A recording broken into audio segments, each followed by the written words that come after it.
आज आपण शिमला मिरचीची भाजी करूया। इथे मी शिमला मिरची घेतली आहे, याला आपण बारीक बारीक कापून घेऊया। मी कांदा घेतला आहे, याला पण आपण बारीक बारीक कापून घेऊया।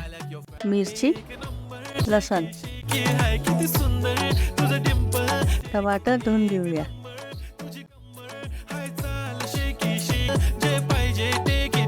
तेल, मोहरी, जिरं आपण जे पण कापलं ते याच्यामध्ये टाकून द्यायचं।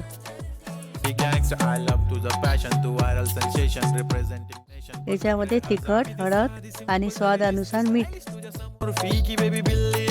आता याला 5 मिनिटं झाकून ठेवून देऊ। आता याच्यामध्ये शिमला मिरची टाकून देऊ। आता याला मस्त पहिले मिक्स करून घेऊ। आता याला 10 ते 15 मिनिटं आपण झाकून ठेवू।